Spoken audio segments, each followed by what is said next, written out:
नमस्कार मित्रों। द स्वदेश में आपका स्वागत है। अमन का मसीहा की छवि लेकर आए थे डोनाल्ड ट्रंप। जी हाँ, 2016 से 20 का दौर याद करिए, जब उन्होंने कहा था कि भाई अमेरिका दूसरों की जंग नहीं लड़ेगा, अमेरिका के सिपाही दूसरों की जमीन पर नहीं मरेंगे और अमेरिका क्यों दूसरों के फटे में टांग अड़ाए। और इसी बात को लेके वह इस बार भी चुनाव में उतरे थे और कहे कि मैं जैसे आऊंगा पूरी दुनिया में शांति यहाँ पर फैला दूंगा और जितने भी युद्ध हो रहे हैं भाई साहब उन सभी युद्धों को मैं समाप्त करवा दूंगा। मैं राष्ट्रपति की शपथ ले लूं बस एक बार, रूस यूक्रेन युद्ध तो मेरे बाएं हाथ का खेल है। और देखिए भारत और पाकिस्तान, ये दोनों 4 दिवसीय युद्ध में फंसे हुए थे, मैंने करवा दिया सीज फायर, मुझे चाहिए नोबेल। और जब तक यह बात उठ ही रही थी 17 बार वो कह चुके थे कि इसी बीच में ईरान और इसराइल के बीच युद्ध शुरू हो गया। हूती और यमन के बीच की दिक्कतें आपको पता ही है क्या चल रही हैं।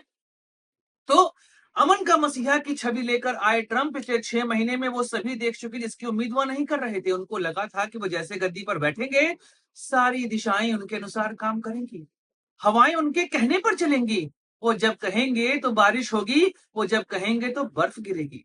कुछ यही सोचकर ट्रंप ने गद्दी संभाली थी। लेकिन जब उनके पास गद्दी आई तो माहौल पूरी तरीके से बदल गया। पूरे दुनिया में युद्ध ही युद्ध छा गया। अब उनको लग रहा है कि वह करे तो करे क्या। मतलब स्थिति ऐसी बन चुकी है कि ईरान और इसराइल के बीच हो रहे युद्ध में उन्होंने कहा है कि देखो भैया 2 हफ्ते का समय चाहिए, उसके बाद डिसाइड करेंगे कि हमें यहाँ पे करना क्या है। तो ऐसे में ट्रंप की स्थिति बन क्या रही है, आप यह समझिए कि दूध का जला छाछ भी फूक फूक कर पीता है। तो ट्रंप इस समय छाछ से भी जलते जा रहे हैं, क्योंकि वह अगर इसराइल के साथ युद्ध में नहीं उतरे तो मध्य पूर्व की राजनीति पूरी तरीके से बदल जाएगी। और अगर युद्ध में उतरे तो भैया, तो उन्होंने यही तो बात कही थी कि अमेरिका दूसरों की जंग क्यों लड़े। तो वो ईरान में उतरेंगे तो उनके लिए दूसरा वियतनाम ना बन जाए, क्योंकि 1971 में अमेरिका के साथ वियतनाम में यही हुआ था। बेवजह वह वियतनाम में उतरा कि वहां पे कम्युनिज्म नहीं आने देंगे, और वियतनाम में अमेरिका ने लगभग अपने 60,000 सैनिक खोए थे। कई लोग यह संख्या 1 लाख से ऊपर की मानते हैं। ईरान में भी हालात वही होंगे। ईरान में भी दुर्गम पहाड़ियां हैं। ईरान में भी अमेरिकी सैनिक सर्वाइव नहीं कर पाएंगे, और ईरान उतना कमजोर नहीं जितना कमजोर इसराइल और अमेरिका सोच रहे थे। अब मैं यहां आपको बता दूं कि आखिर स्थिति बन क्या रही, क्योंकि इस स्थिति को समझना बहुत जरूरी है। इसराइल ने जोश में आके अटैक तो कर दिया कि हम उसके सभी सिस्टम्स को यहां पे डिस्ट्रॉय कर देंगे, उसके सभी यहां पर जो वैज्ञानिक हैं जो न्यूक्लियर सिस्टम पे काम कर रहे हैं उन सभी को हम मार देंगे। क्या आपको लगता है कि अमेरिका की सहमति नहीं रही होगी? बिल्कुल रही होगी। और अमेरिका को यह लगा कि भाई इसराइल के पास तो है हथियार, इसराइल मार देगा ईरान पर। लेकिन ईरान की असली ताकत के विषय में अमेरिका को नहीं पता था, ना इसराइल को पता था। और स्थिति ऐसी आ चुकी है कि भाई ईरान जितना चाहे उतना इसराइल पर अटैक कर सकता है, और इसराइल अब उसका यहां पर बचाव भी खुद के लिए नहीं कर पाएगा। अगर अमेरिका युद्ध में नहीं कूदा तो इसराइल का खात्मा तय है। और फिर अमेरिका ने जो इसराइल को प्रॉमिस किया था कि तुम हमारे हम साथी हो, हमसाया हो, और तुम्हारा हम हमेशा सहयोग करेंगे, उस सहयोग का होगा फिर क्या। और मध्य पूर्व की राजनीति जो इस समय अमेरिका अपने अकॉर्डिंग करता चला आ रहा है, उसके लिए इसराइल का होना आवश्यक है। तो अब ईरान इसराइल युद्ध अमेरिका की गली की हड्डी बन गया है, ना निगलते बने और ना उगलते बने। अब यहां पर स्थिति यह है कि इसराइल चूंकि पिछले 3 सालों से लगातार युद्ध में फंसा ही हुआ है। आप देखेंगे पहले हिजबुल्लाह के साथ जो लेबनान में स्थिति हुई वह आपको पता है।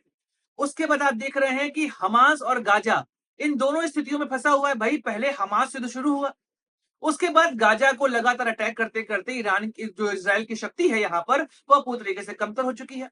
तो अब उसके पास उतनी शक्ति नहीं बची है कि वह ईरान पर अटैक कर सके। और अगर हाइपरसोनिक मिसाइलों की बात करें, और भी ईरान ने उन मिसाइलों का उपयोग यहाँ पर किया ही नहीं है। मतलब साफ है कि इसराइल के पास अपने डिफेंस के लिए बहुत ताकत नहीं बची हुई है। और ट्रंप के लिए स्थिति यह बन चुकी है कि भाई उसके देश के लोग युद्ध नहीं चाहते, लेकिन ट्रंप को अगर मिडिल ईस्ट को साधना है तो इसराइल की आवश्यकता है।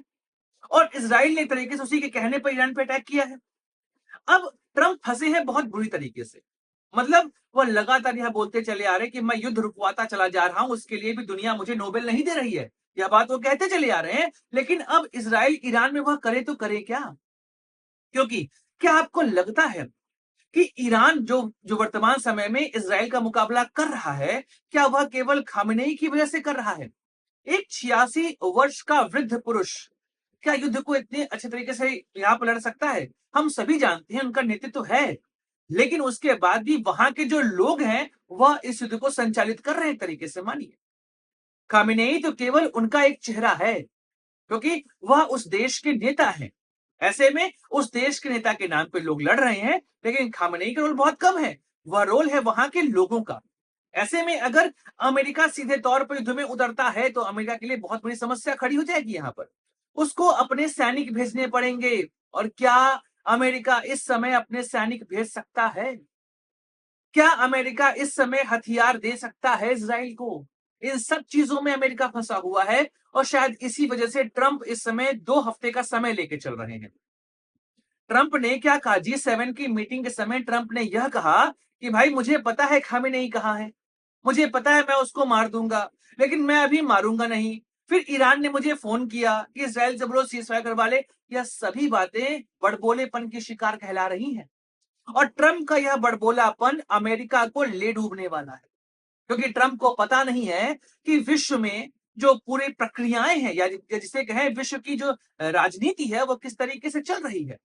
बड़बोलेपन की वजह से आप राजनीति नहीं कर सकते। आप यह समझिए कि जो वहां की इंटेलिजेंस की हेड है तुलसी गेबार्ड, उन्होंने क्या कहा कि ईरान के पास परमाणु हथियार है या उसको बनाने की क्षमता उसके पास, इसके विषय में पुख्ता जानकारी हमारे पास नहीं है। तो ट्रंप ने क्या कहा? उन्होंने अपने ही खुफिया सर्विस की हेड की बात को नकार दिया और अंत में तुलसी गेबार्ड को यह बोलना पड़ा कि हाँ हाँ हाँ, यहां पर बात वही है, वहां पे परमाणु हथियार बनने वाले हैं।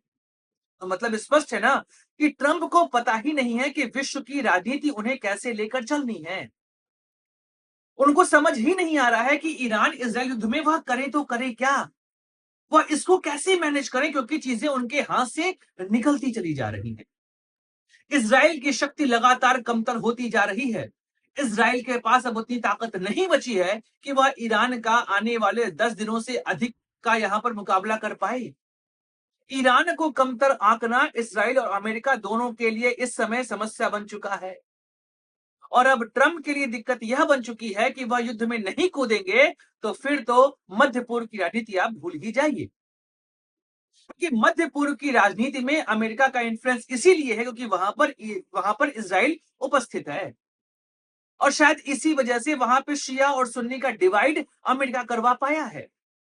और अगर इजराइल वहां से गिरता है, इजराइल की हार होती है, तो आप यह समझ लीजिए कि मध्य पूर्व में अमेरिका की राजनीति का पूरे तरीके से अंत हो जाएगा। अमेरिका बहुत दिनों तक फिर मिडिल ईस्ट को अपने अकॉर्डिंग नियंत्रित नहीं कर सकता। और अगर अमेरिका ने मिडिल ईस्ट को नियंत्रित नहीं किया तो फिर अमेरिका के लिए एशिया में प्रवेश करना असंभव हो जाएगा। आज जो अमेरिका एशिया में अपने इन्फ्लुएंस को दिखाता है उसके पीछे सबसे बड़ी ताकत है मध्य पूर्व की, क्योंकि वहां पे लगभग 8 से 10 देशों के अंदर अमेरिका के सैन्य ठिकाने हैं। और यह सैन्य ठिकानों में अमेरिका का अस्तित्व इसीलिए है कि वहां पर इजराइल है और इजराइल एक तरीके से वहां पर पावर को बैलेंस करता है। आप यह समझिए कि जब ईरान ने कहा कि मैं परमाणु हथियार बनाऊंगा तो सऊदी अरेबिया ने भी कहा कि मैं भी परमाणु हथियार बनाऊंगा, क्योंकि देखिए शिया सुन्नी कॉन्फ्लिक्ट वहां पे बहुत बहुत ज्यादा है। और अगर एक शिया कंट्री के पास आ जाती है परमाणु कैपेसिटी तो वह पूरी राजनीति को वहां पर नियंत्रित करेगा। तो ऐसे में सऊदी अरब ने कहा कि भाई हम भी बनाएंगे परमाणु हथियार, क्योंकि हमको फिर ईरान से बचना पड़ेगा। मतलब पूरे विश्व में परमाणु हथियारों को लेकर एक अलग तरह की होड़ यहां पर शुरू हो जाएगी। तो शायद इजराइल ने जल्दबाजी पे हमला कर दिया ईरान के ऊपर और यह बात अब पूरी तरीके से उसके लिए नकारात्मक होती यहां पर दिखाई दे रही है। और ट्रंप को भी समझ में नहीं आ रहा है कि आखिर मैं करूं तो करूं क्या। और शायद ईरान यहाँ पे सबसे अच्छी स्थिति में हमको दिखाई दे रहा है। वैसे युद्ध हो रहा है और युद्ध में कोई जीते कोई हारे, मरता तो आम आदमी ही है। दोस्तों वीडियो समाप्त करते हैं, मिलेंगे अगले वीडियो में, चर्चा करेंगे किसी और मुद्दे की। अपने दोस्त सुधांशु को दीजिए इजाजत। Like share subscribe the channel. जय हिंद, वंदे मातरम, भारत माता की जय। दोस्तों, द स्वदेश एक मंच है जहां पर हम निष्पक्ष पॉलिटिकल एनालिसिस करते हैं। अगर आपको हमारा पॉलिटिकल एनालिसिस पसंद आता है तो आप यूपीआई के माध्यम से हमारी मदद भी कर सकते हैं। बाकी हमारे चैनल को सब्सक्राइब करिए, वीडियो को लाइक करिए और वीडियो को शेयर जरूर करिए।